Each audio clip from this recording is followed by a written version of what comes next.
Hello everyone, আসসালামু আলাইকুম। কেমন আছো সবাই? আশা করি ভালো আছো। তো আজকের ভিডিওতে আমি ক্লাস 8 এর বিজ্ঞান বইয়ের জীবের বৃদ্ধি এবং বংশবৃদ্ধি এই অধ্যায়টি নিয়ে আলোচনা করব। তো এই অধ্যায়টিতে যাদের সমস্যা তারা ভিডিওটি সম্পূর্ণ দেখবে। আশা করি এই ভিডিওটি দেখার পরে এই অধ্যায় নিয়ে কারোর আর কোনো সমস্যা থাকবে না আমি মনে করি। তাহলে চলো শুরু করা যাক যে এই ভিডিওটি আসলে কি নিয়ে এবং এই অধ্যায়ের মেইন যে টপিকগুলো, এই টপিকগুলো আমরা কিভাবে আয়ত্ত করতে পারি এবং এই টপিকের ধারাবাহিকতায় আমরা এই অধ্যায় থেকে সকল জ্ঞান অর্জন করতে পারি। তাহলে আগে এই অধ্যায়ের নামটি হলো জীবের বৃদ্ধি ও বংশগতি। এই অধ্যায়টি কিন্তু দুইটি অংশে বিভক্ত করা হয়েছে। কয়টি? এই অধ্যায়টিকে কিন্তু দুইটি অংশে বিভক্ত করা হয়েছে। এইখানে প্রথমেই বলা হয়েছে জীবের বৃদ্ধি, তো পরবর্তীতে বলা হয়েছে বংশগতি। মানে আগে জীবের বৃদ্ধি তারপর বংশগতি নিয়ে আলোচনা করা হয়েছে এই বইটিতে। তাহলে আমরা আগে দেখি যে কি বলতে চাচ্ছে অধ্যায়। আগে বুঝতে হবে যে জীবের বৃদ্ধিটা কি, জীবের বৃদ্ধিটা কিভাবে ঘটে। জীবের বৃদ্ধিটা যেভাবে ঘটে সেই ঘটনাবলী নিয়েই এই অধ্যায়ের যাবতীয় আলোচনা করা হয়েছে। তাহলে জীবের বৃদ্ধি ঘটে আছে কোষ বিভাজনের মাধ্যমে। তাহলে কোষ কাকে বলে? জীবের এই যে বৃদ্ধি ঘটে, আকার আকৃতির পরিবর্তন হয় এবং সেই সাথে তার যে দেহের বৃদ্ধি, ওজন ইত্যাদি ইত্যাদির হাত পা মানে আরো উদ্ভিদের শাখা প্রশাখা কাণ্ড, এই সব কিছু পরিবর্তন হয়, বড় হয়, বৃদ্ধি ঘটে। এই যে বিভাজনটা হয়, এই কোষ বিভাজন, সেল ডিভিশন, এই কোষ কোষ বিভাজনকে ইংলিশে বলা হয় সেল ডিভিশন। তাহলে সেল ডিভিশন বা কোষ বিভাজনের মাধ্যমেই কিন্তু ঘটে। একটা কোষ থেকে দুইটা, দুইটা কোষ থেকে আরো দুইটা বা চারটা, এইভাবে বিভাজিত হতে হতেই তো একটা জীবের বৃদ্ধি ঘটে। তাহলে আশা করি কোষ জীবদেহের গঠনের এই যে মূল ধারাবাহিকতা, এটাই এই অধ্যায়ের আলোচনায় বলা হয়েছে।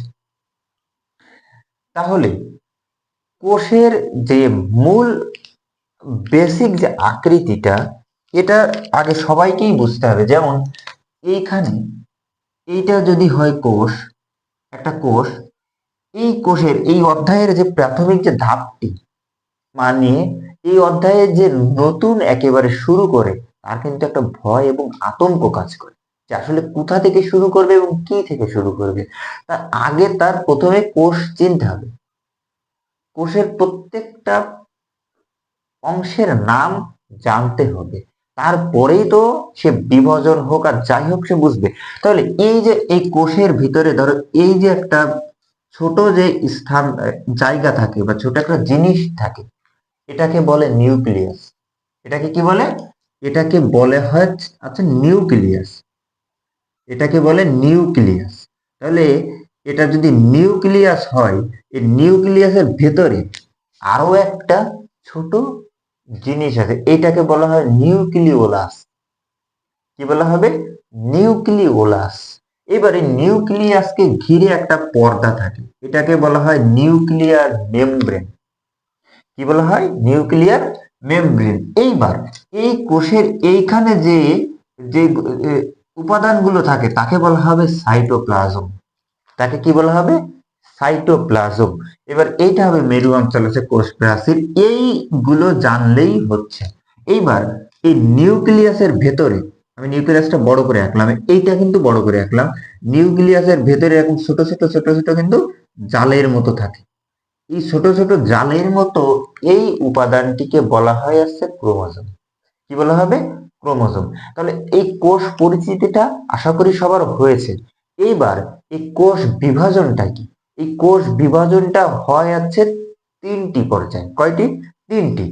একটা হলো অ্যামাইটোসিস, মাইটোসিস আর মিওসিস। তাহলে আজকে আমরা এই সবই শিখবো। ক্লাস 8-এ যতটুকু প্রয়োজন ঠিক ততটুকুই আমরা শিখব। তাহলে ক্লাস 8-এ অ্যামাইটোসিস, মাইটোসিস আর মিওসিস নিয়ে সুন্দর আলোচনা করা হয়েছে। তাহলে এগুলো দেখি আমরা কি বলতে চাচ্ছে। আসলে অ্যামাইটোসিস কোষ বিভাজন প্রথমত কাকে বলে? অ্যামাইটোসিস কোষ বিভাজন কি আমি সংক্ষেপে একটু বলি, তারপর বই থেকে পড়াবো, ঠিক আছে? তাহলে অ্যামাইটোসিস কোষ বিভাজন ঘটে আছে এককোষী জীবের দেহে। অ্যামাইটোসিস কোষ বিভাজন ঘটে কোথায়? এককোষী জীবের দেহে। এককোষী জীবের ক্ষেত্রে অ্যামাইটোসিস কোষ বিভাজন প্রয়োজন। আর মাইটোসিস কোষ বিভাজন হচ্ছে বহুকোষী বা উন্নত শ্রেণীর জীব, মানুষ, উদ্ভিদ এই জাতীয়, মানে উন্নত শ্রেণী জীবের দেহ কোষের বিভাজনের জন্য মাইটোসিস কোষ বিভাজন প্রয়োজন। আর মিওসিস কোষ বিভাজন এই উন্নত শ্রেণীর জীবের জন্যই প্রয়োজন। এই উন্নত শ্রেণীর জীবের জনন মাতৃকোষের জন্য মাইটোসিস কোষ বিভাজন হয়। তাহলে বোঝা গেল মাইটোসিস কোষ, মিওসিস কোষ বিভাজন হয়। মাইটোসিস কোষ বিভাজনও হয় উন্নত শ্রেণীর জীবে, অর্থাৎ মানুষ, উদ্ভিদ, অন্যান্য যে প্রজাতি আছে উন্নত শ্রেণীর জীব, এককোষী না বহুকোষী জীবে।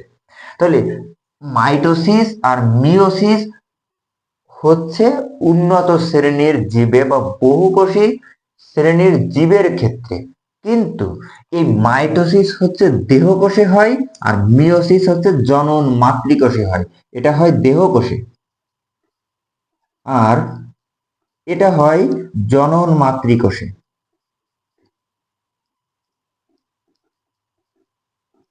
তাহলে দেহকোষ আর জনন মাতৃকোষটা তো ভিন্ন রকম। এই দেহকোষটা হলো এই যে আমাদের দেহের, ধরো আমাদের উদাহরণই দিই, আমাদের দেহের যে বৃদ্ধি, যে বাহ্যিক যে প্রক্রিয়া, মানে বাড়ার যে ধাপটা, এটা কিন্তু মাইটোসিসের ক্ষেত্রে হয়। কিন্তু জনন মাতৃকোষে, অর্থাৎ পুরুষ এবং স্ত্রীর দেহে শুক্রাণু এবং ডিম্বাণুর তৈরির থেকে শুরু করে এই যে শুক্রাণু এবং ডিম্বাণুর মিলনে যে জাইগোট গঠন করে, এই প্রসেসটাই হয় মিওসিসের ক্ষেত্রে, মিওসিসের মাধ্যমে। অর্থাৎ দেহকোষে এইটা ঘটে আর মাতৃকোষে এইটা ঘটে। আসলে এই এই বেসিক পার্থক্যটুকু আশা করি ধরতে পেরেছো। এই বেসিক পার্থক্যটুকু ধরতে পারলেই তোমরা এই অধ্যায়ের অনেক কিছুই শিখতে পারবে। তাহলে আমরা দেখি অ্যামাইটোসিস কোষ বিভাজনে কি বলতে চাচ্ছে। সবাই একটু দেখি। অ্যামাইটোসিস কোষ বিভাজনে এ ধরনের কোষ বিভাজনে ব্যাকটেরিয়া, ছত্রাক এককোষী জীবের দেহে ঘটে। এটা বলতে চাচ্ছে যে এককোষী জীবের দেহে ঘটে। এবার এককোষী জীবের দেহে অ্যামাইটোসিস কেমন হয় এটা আমি দেখাচ্ছি এখন। এককোষী জীবের দেহে এই যে একটা কোষ, ধরো একটু বড় করে আঁকি, হ্যাঁ, এই একটা কোষ বিভাজন হওয়ার সময় সবার প্রথমে নিউক্লিয়াস বিভাজন হবে। কিসের? সবার প্রথমে হবে নিউক্লিয়াস বিভাজন। এই যে এইটার বিভাজন, এই নিউক্লিয়াস বিভাজন হওয়ার পরে হবে সাইটোপ্লাজম বিভাজন। এই যে এইখানে যেটা থাকবে সাইটোপ্লাজম বিভাজন। এই নিউক্লিয়াস এবং সাইটোপ্লাজম বিভাজনের ফলে অ্যামাইটোসিস কোষ বিভাজন একটি থেকে হবে দুইটি। একটি থেকে কয়টি হবে? দুইটি। এই দুইটি অপত্য কোষ হওয়ার মাঝখানে যে প্রক্রিয়াটা, মানে এইখানে আসার আগে প্রথমে কোষটি খাঁজ মতো একটা গ্রুপ নিবে, তারপরে ডাম্বেলের আকার ধারণ করবে। ডাম্বেলটা কি? এই ডাম্বেলটা হলো ওই যে হাতে নিয়ে যে ব্যায়াম করে না, ওইটার কথা বলাচ্ছে। মানে এই ডাম্বেলের আকার ধারণ করবে, এই যে এইটার আকার এরকম একটা পর্যায়ে আসবে। এই যে এরকম, এই যে এই ডাম্বেলের মতো, এই এই ডাম্বেলের আকার ধারণ করবে। হ্যাঁ, এই এই ডাম্বেলের আকার কি ধারণ করবে, হলো না? এই ডাম্বেলের আকার ধারণ করার ফলে তারপরে দুইটি অপত্য কোষ, দুইটা দুই ভাবে বিভক্ত হয়ে দুইটা অপত্য কোষের সৃষ্টি করবে। আশা করি বুঝতে পেরেছো। দুইটা অপত্য কোষ তারপরে সৃষ্টি করবে। হ্যাঁ, এইটা হলো দুইটা অপত্য কোষ। এই যে তোমাদের বইতে এইভাবেই বলা আছে। আর ক্লাস 8 এর জন্য এইটুকু আপাতত যথেষ্ট।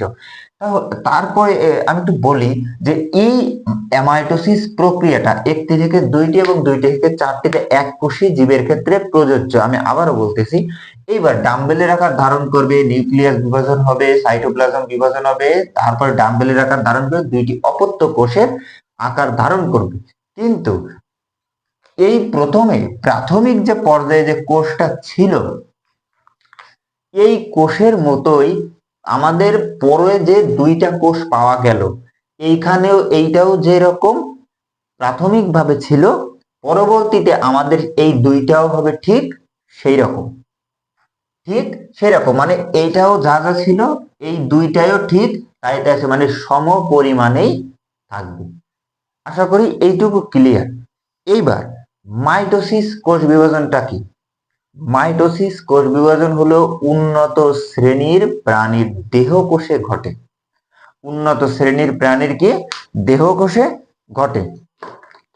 তাহলে আমরা একটু দেখি যে কি বলতে যাচ্ছে। আমরা এখন তো বুঝলাম, বুঝার পরে আমরা দেখি যে মাইটোসিস কোষ বিভাজনের ক্ষেত্রে কি বলতে চাচ্ছে। উন্নত শ্রেণীর প্রাণী ও উদ্ভিদের দেহকোষে, দেখছো, উদ্ভিদের দেহকোষে মাইটোসিস প্রক্রিয়ায় বিভাজিত হয়। এ প্রক্রিয়ায় মাতৃকোষ নিউক্লিয়াসটি একবার বিভাজিত হয়ে সম আকৃতি, সমগুণ সম্পন্ন ও সমসংখ্যক ক্রোমোজোম বিশিষ্ট দুইটি অপত্য কোষ সৃষ্টি করে। মাইটোসিস কোষ বিভাজনের ফলে উদ্ভিদ প্রাণীর দৈর্ঘ্য বা আকার আকৃতির বৃদ্ধি পায়। তো এইখানে কিছু কথা কিন্তু বলেছে, সেটা হলো মাইটোসিস কোষ বিভাজনের সময় নিউক্লিয়াস বিভাজন হবে, সাইটোপ্লাজম বিভাজন হবে, সব কিন্তু ঠিক আছে। অ্যামাইটোসিস আর মাইটোসিসের পার্থক্যটা আমি বলছি একই রকম, কিন্তু অ্যামাইটোসিসও যা মাইটোসিসও তাই। কিন্তু অ্যামাইটোসিসটা ঘটে এককোষী প্রাণীর জীবদেহে, আর মাইটোসিসটা ঘটে হচ্ছে উন্নত শ্রেণী বা বহুকোষী প্রাণীর দেহে, দেহকোষে। তাইলে এইবার একটা থেকে দুইটা এবং দুইটা থেকে চারটা হবে, হোক, তাতে কোনো সমস্যা নাই। কিন্তু হওয়ার সময় এই যে সমপরিমাণ ও সমগুণ সম্পন্ন, মানে এইটার মতো এইখানেও যা থাকবে এই দুইটা কোষেও ঠিক সেম টু সেম সেই সংখ্যক ক্রোমোজোম, আবার সেই সংখ্যক গুণ বা সেই সংখ্যক সেই পরিমাণ আকার আকৃতি একই থাকবে, সেম প্রসেস। তাহলে ধরো এইটা আর এইটা সমান, এইবার সমান কিভাবে? একটা এই যে সমসংখ্যক ক্রোমোজোম বললো না, একটা বিষয় খেয়াল করে, এই যে নিউক্লিয়াসের ভিতরে প্রথমে বলছিলাম এই যে এই জালের মতো থাকে, এটাকে বলা হয় কি? ক্রোমোজোম। এটাকে কি বলা হবে? ক্রোমোজোম। ক্রোমোজোম। আচ্ছা, এইবার এই ক্রোমোজোম, মানুষের দেহে ক্রোমোজোমের সংখ্যা থাকে 46টি। কয়টি? 46টি বা 23 জোড়া। 46টি বা 23 জোড়া। আচ্ছা, এইবার এই 46টি বা 23 জোড়া, 23 জোড়া মানে কিন্তু 23 দুগুণে 46, এক জোড়া দুইটি। তাহলে এই 23 জোড়া ক্রোমোজোম, এইখানেও 46টি বা 23 জোড়া, এইখানেও 46টি বা 23 জোড়া ক্রোমোজোম নিয়ে দুইটা অপত্য কোষ সৃষ্টি হবে। এইটা হলো মাইটোসিসের কাজ। এইবার মাইটোসিস আর অ্যামাইটোসিসের মধ্যে পার্থক্যটা কি? মাইটোসিস আর অ্যামাইটোসিসের পার্থক্য হলো, আচ্ছা ধরো তুমি একটা কাজ ধরো এখন করবা, এই কাজ করার আগে একটা প্রস্তুতি নিবা। ধরো এই এই কোরবানি, আমরা যখন কোরবানি দেই, অনেকে কোরবানি দেয় না, কোরবানি দিতে, এই কোরবানির ঈদে যখন কোরবানি দেয় তখন কি করে, 1 মাস আগে থেকে অনেকে কিন্তু প্রস্তুতি নেয়, কিংবা 2 মাস আগে থেকে একটা প্রস্তুতি নেয় যে সে কুরবানিতে এই করবে, ওইখানে যাবে, এইভাবে কুরবানি করবে, এই মানে যাবতীয় কাজের একটা কি পরিকল্পনা, প্ল্যান থাকে। প্ল্যান থাকে না? এই এই পরিকল্পনা বা প্ল্যান করার যে সময়, একটা দীর্ঘ প্রসেস, এই দীর্ঘ প্রসেসটা মনে করো মাইটোসিস।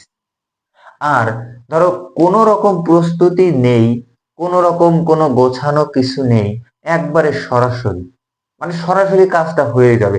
যে কি কোরবানির জন্য কোনো প্রস্তুতি নেই, আগের দিন বা বাড়িতে আসে, বা কোরবানির আগের দিন যাবে, কিনে নিয়ে আসবে, কোরবানি দেবে, শেষ, এরকম। কিংবা ধরো তুমি কোথাও যাবা, কোথাও যাওয়ার জন্য কি হবে, যে ধরো তুমি সামনে 7 দিন পরে কোথাও যাবা, এই 7 দিন আগে থেকেই তোমার একটা কি প্রস্তুতি শুরু হয়ে গিয়েছে যে তুমি আসলেই কোথাও যাবা। কিন্তু এইবার ধরো তুমি কোথাও যাবা, এখন যাবা মানে এক্ষুনি যাবা, একবারে কোনো গোছানো কিছুই দরকার নেই, একবারে সোজা। মানে গোছানোর যে পরিবেশ বা একেবারে একই কাজ, এটাও কোষ বিভাজন, একটা থেকে দুইটা সমগুণ সম্পন্ন, এটাও তাই। কিন্তু এটা হচ্ছে একই কাজ হবে একেবারে গোছানো, মানে একটা ধাপ, কিছু ধাপ, স্টেপ ফলো করে। এইটাই হলো সেই স্টেপ গুলো, মাইটোসিসের স্টেপ গুলো। আর মাইটোসিসের স্টেপ, ওই যে বললাম না, স্টেপ লাগে না, এখন যাইবো মানে এখনই যাইবো, একবারে সোজা। আশা করি এইটুকু বুঝতে পেরেছ। আর মিওসিসটা আমি শেষে বলছি, মিওসিস ধাপে ধাপে আসছি তো সেখানে। এইবার মাইটোসিস কোষ বিভাজনটা আমরা এবার দেখব। শুরু করব মাইটোসিস কোষ বিভাজন নিয়ে। মাইটোসিস কোষ বিভাজন ঘটে প্রাণী, উন্নত শ্রেণীর জীবদেহে। বহুকোষী জীবের দেহে, দেহকোষে ঘটে। আচ্ছা, দেহকোষে বৃদ্ধির জন্য মাইটোসিস কোষ বিভাজন প্রয়োজন। ওকে, এবার মাইটোসিস কোষ বিভাজনের হয় দুইটা ধাপে। কয়টা ধাপে? এখানে অবশ্য 6টা আছে, এই যে 3 আর 3 6 একটা 7টা, মোট 7টি। এইটা 7টি আমি বলছি কেন হলো, প্রথমত মাইটোসিস কোষ বিভাজন হয় দুইটি ধাপে, একটা হলো নিউক্লিয়াস বিভাজন আর একটা হলো সাইটোপ্লাজম বিভাজন। এই যে বললাম না, একটা কোষের ভিতরে, সরি, একটা কোষের ভিতরে থাকে নিউক্লিয়াস, এবার এখানে থেকে সাইটোপ্লাজম, তাই না? তাহলে নিউক্লিয়াস বিভাজন হবে একবার, আরেকবার হবে সাইটোপ্লাজম বিভাজন। নিউক্লিয়াস বিভাজনকে বলে আছে ক্যারিওকাইনোসিস, আর সাইটোপ্লাজম বিভাজনকে বলে হচ্ছে সাইটোকাইনোসিস। অর্থাৎ প্রথমে ধাপে ধাপে মাইটোসিস কোষ বিভাজনটি সম্পন্ন হয়। প্রথম অবস্থায় হবে হচ্ছে ক্যারিওকাইনোসিস, অর্থাৎ নিউক্লিয়াস বিভাজন। পরবর্তীতে হবে আছে সাইনোকাইনোসিস বা ক্রোমোজোম সাইটোপ্লাজম বিভাজন। ওকে, তাহলে নিউক্লিয়াস বিভাজনের পরে হবে সাইটোপ্লাজম বিভাজন। তো নিউক্লিয়াস বিভাজন বা ক্যারিওকাইনোসিস বিভাজনটা আগে হবে। তাহলে এই ক্যারিওকাইনোসিসটা বিভাজন এইখান থেকে শুরু। এইবার এই শুরু হওয়ার আগে একটা প্রস্তুতিমূলক পর্যায় কিন্তু প্রয়োজন। এই প্রস্তুতিমূলক পর্যায়টিকে বলা হচ্ছে ইন্টারফেস। কি বলা হচ্ছে? প্রস্তুতিমূলক যে ধাপটা, প্রথমে বিভাজন হওয়ার আগে একটা প্রস্তুত নেবে যে আমি বিভাজন এখন হব, হ্যাঁ, তার জন্য প্রস্তুতি নেবে। এই প্রস্তুতিটাকে বলা হয় হচ্ছে আহ তোমার প্রস্তুতিমূলক পর্যায়টিকে বলা হয় যে ইন্টারফেস। ওকে, তাহলে এইটুকু সবার ক্লিয়ার। এইবার এই পর্যায় থেকে পূর্বে যাওয়ার পরে হবে হচ্ছে prophase, prometaphase, metaphase, anaphase, telophase. এই যে কয়েকটা ধাপ অনুসরণ করলে, মানে ধাপে ধাপে যে বিভাজনটি হলো, এই ধাপে কোথায় কি হলো এইটা মনে রাখাই হচ্ছে তোমার মেইন কাজ। এটা মনে রাখাই হলো তোমার আসল মূল উদ্দেশ্য। এটা মনে রাখতেই হবে যে এই কয়েকটা ধাপে কি কি হলো এবং কোথায় কোন পরিবর্তন হলো। ওকে, তাহলে দেখি প্রস্তুতি। আরেকটা বিষয় হলো, এই মাইটোসিস কোষ বিভাজনকে কিন্তু আরেকটা নামও বলা হয়। এই মাইটোসিস কোষ বিভাজনকে কিন্তু বলা হয় সদৃশ বা সমীকরণিক বিভাজন। সদৃশ বা সমীকরণ, এটাকে বলা হয় প্রত্যক্ষ, এটাকে বলা হয় সদৃশ বা সমীকরণিক বিভাজন। সমীকরণিক বা সদৃশ কেন বলা হচ্ছে?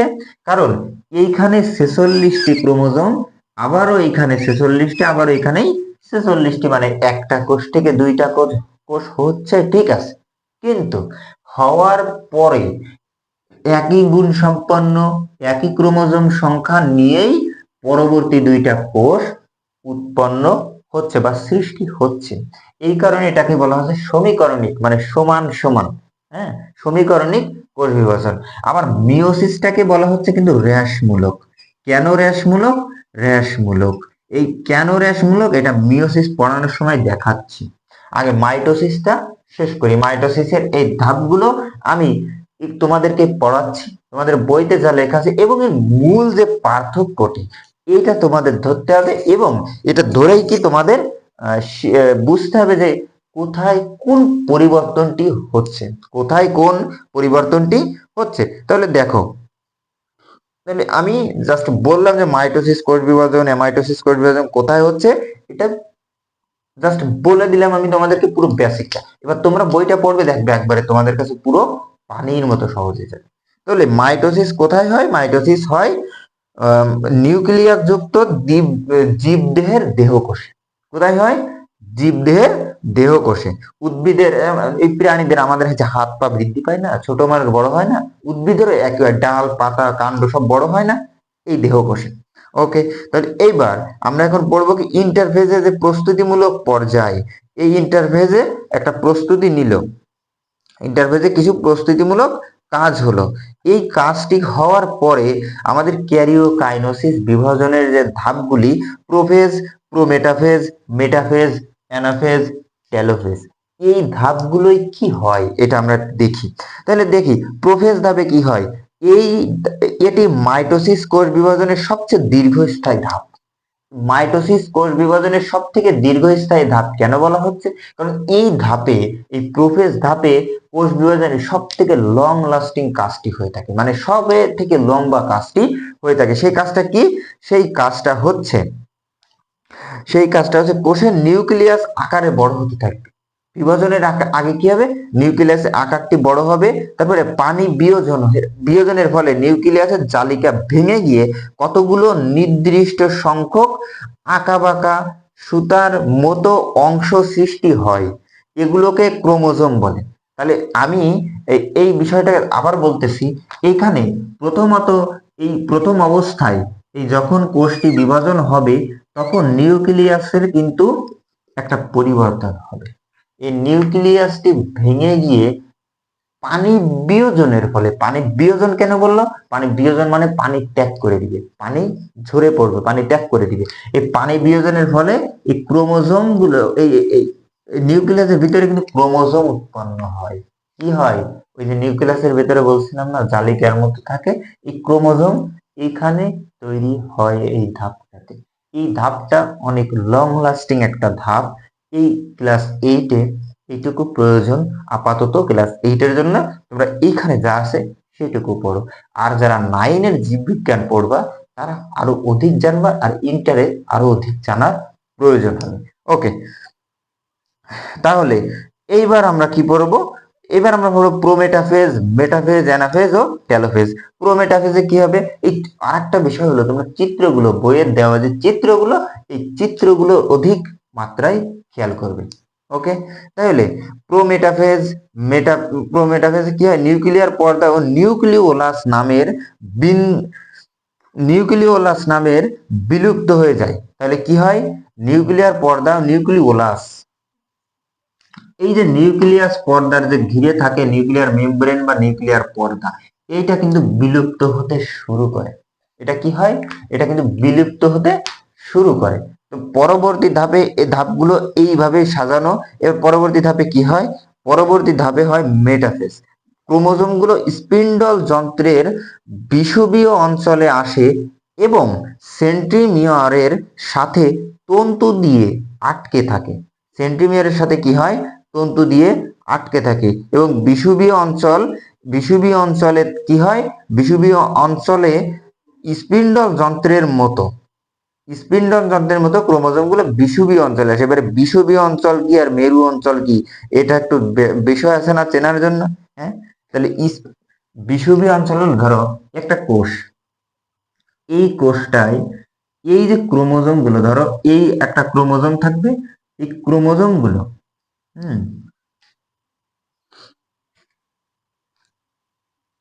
এই নিউক্লিয়াসের এই ক্রোমোজোম গুলো কিন্তু স্পিন্ডল যন্ত্রের মতো হয়ে, স্পিন্ডল যন্ত্র, এই স্পিন্ডল যন্ত্র এইটাকে বলা হবে মেরু অঞ্চল। আর এই মাঝখানের এই অংশটিকে বলা হবে বিষুবীয় অঞ্চল। তাহলে তোমরা এই যে এই ছয়টা এই 6টা শেষ হওয়ার পরে হবে আসছে সাইটোকাইনোসিস বা সাইটোপ্লাজম বিভাজন। দেখো যাবতীয় নিউক্লিয়াসের কাজ কিন্তু শেষ হওয়ার পরে সাইটোকাইনোসিস বা সাইটোপ্লাজম বিভাজনটি কিন্তু শুরু হচ্ছে। তো এই এই ধাপগুলো তোমরা একটু পড়ে নিবা। এই পড়ে নেওয়ার ফলে তোমরা কিন্তু বুঝতে পারবে যে কোথায় কোন ধাপে কি হচ্ছে। তো এই এই ধাপটার পরে আমরা শিখবো কিন্তু মিওসিস কোষ বিভাজন। কোনটা শিখবো? মিওসিস কোষ বিভাজনটি কিভাবে ঘটে। মিওসিস কোষ আমরা একটু আগে দেখলাম যে মাইটোসিস কোষ বিভাজন সমগুণ সম্পন্ন সমসংখ্যক ক্রোমোজোম সম আকৃতি নিয়েই মাইটোসিস কোষ বিভাজন হয়। মানে মাইটোসিস কোষ বিভাজনটা আমি আরেকবার এখানে আঁকছি যাতে তোমাদের বুঝতে সুবিধা হয়। এই কোষে এখানে 46টি ক্রোমোজোম থাকে। একটা কোষ থেকে যখন আরেকটা কোষ হবে তখনও ঠিক সমপরিমাণ ক্রোমোজোম সংখ্যা নিয়েই সে বিভাজন হবে। সমপরিমাণ কি হবে? ক্রোমোজোম সংখ্যা নিয়েই সে বিভাজন হবে। এই ধারাবাহিক কথা কিন্তু বজায় থাকবে। এই জন্য এটাকে বলা হয়েছিল কি সমীকরণিক বা সদৃশ কোষ বিভাজন প্রক্রিয়া। এইবার আরেকটা কি হলো? আরেকটা আছে মিওসিস কোষ বিভাজন। মিওসিস কোষ বিভাজনে কিন্তু সেরকম ঘটে না। মিওসিস কোষ বিভাজন কোথায় ঘটে? মিওসিস কোষ বিভাজন ঘটে হচ্ছে জনন মাতৃকোষে। অর্থাৎ দেহের এই যে বৃদ্ধি ঘটার, এই বৃদ্ধি ঘটার এই প্রয়োজনটা কিন্তু মিওসিসে, এই কাজটা কিন্তু মিওসিসের না, এটা মাইটোসিসের কাজ। উন্নত শ্রেণীর জীবে আবারও যখন এই যে ভেতরে পুরুষের শুক্রাণু এবং মেয়েদের ডিম্বাণু তৈরির যে প্রসেসটা, এই প্রসেসটার করেই হচ্ছে মিওসিস কোষ বিভাজন। এই মিওসিস কোষ বিভাজন কিন্তু মাইটোসিসের থেকে অনেক অনেক দীর্ঘ একটা প্রসেস, খুব লং টার্ম একটা। তো এখানে আমি খুব সংক্ষিপ্ত ভাবে আলোচনা করবো এইটার জন্য যতটুকু প্রয়োজন। তো এই মাইটোসিস মিওসিস কোষ বিভাজন ওইখানে ঘটার সাথেও বংশগতির একটা ধারা, বংশগতি, যে বংশগতির কথা বলা হচ্ছে না, এই বংশগতির কিন্তু একটা ধারা বজায় রাখার জন্য মিওসিস কোষ বিভাজনে অত্যন্ত গুরুত্বপূর্ণ। কেন?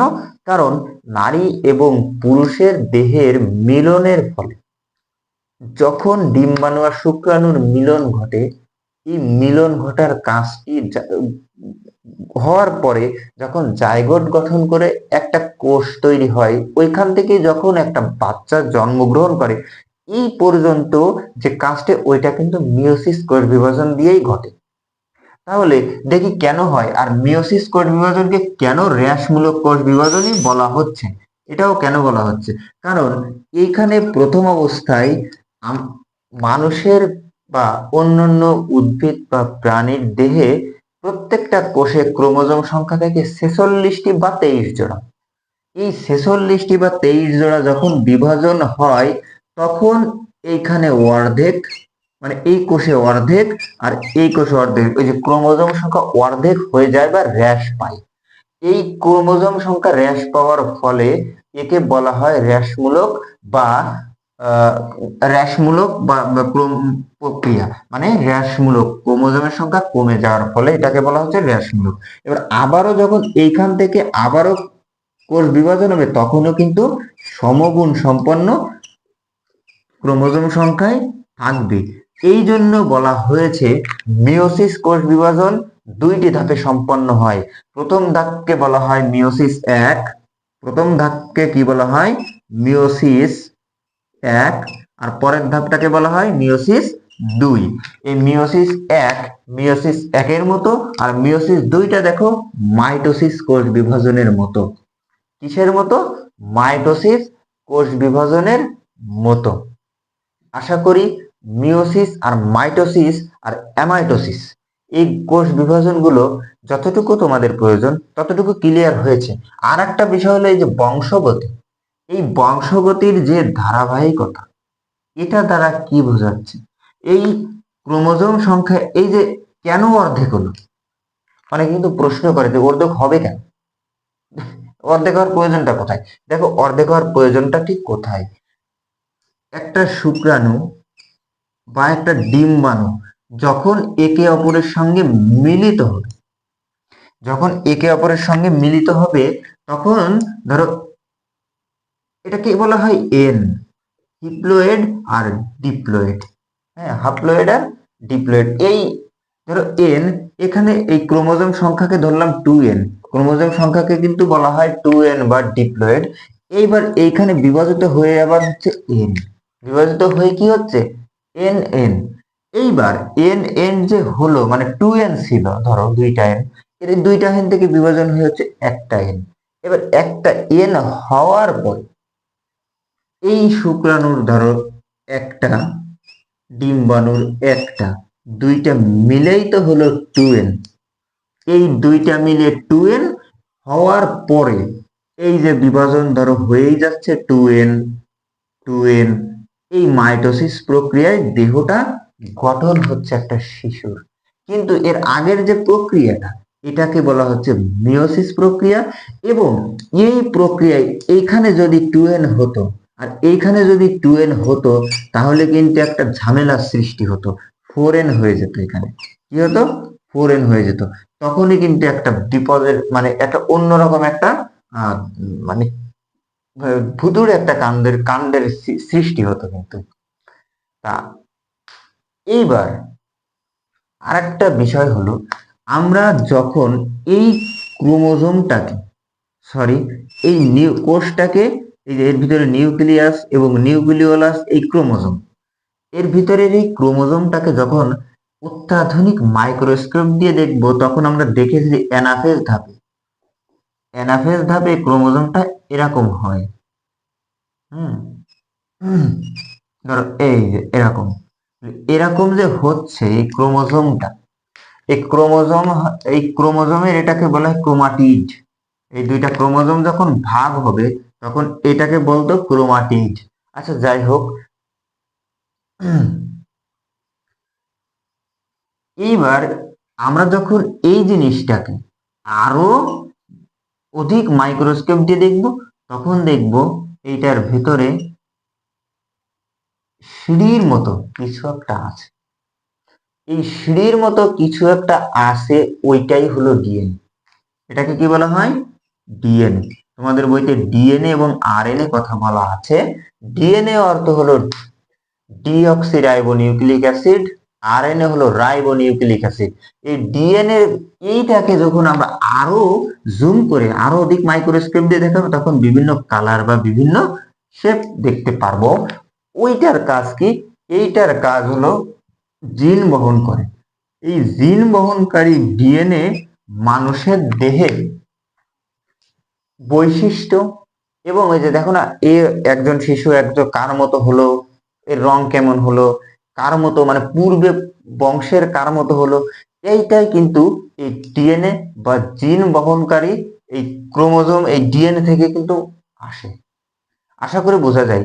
এইবার এই ক্রোমোজোম সংখ্যা, এই ক্রোমোজোম সংখ্যা যে 46টি, 23 জোড়া ক্রোমোজোমের ভেতরে 22 জোড়া হচ্ছে নারী এবং পুরুষের সেম, একই রকম।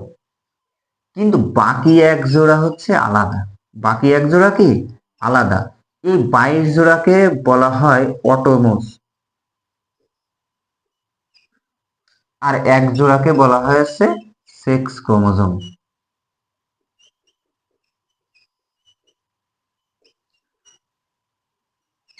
এই এক জোড়ার ভেতরে নারী এবং পুরুষ এই দুইজনের কিন্তু আলাদা। এখানে এক্স ওয়াই হয় হচ্ছে পুরুষ, আর এক্স ওয়াই হয় হচ্ছে, সরি সরি, এক্স এক্স হয় হচ্ছে নারী। মানে একটা হলো এই মেল আর একটা হলো ফিমেল। এটা হলো মেল সাইন, একটা হলো ফিমেল সাইন। তো আশা করি তো এটা শুধু জাস্ট ইনফরমেশন, তোমরা জেনে রাখো। তো এই হচ্ছে তোমাদের কোষ বিভাজন বা জীবের বৃদ্ধি এবং বংশগতির অধ্যায়। আশা করি এই অধ্যায় নিয়ে আর কারোর কোনো সমস্যা নেই। যদিও থাকে তাহলে বলবে, সমাধান করিয়ে দেওয়ার চেষ্টা করব। ধন্যবাদ সকলকে। আসসালাম।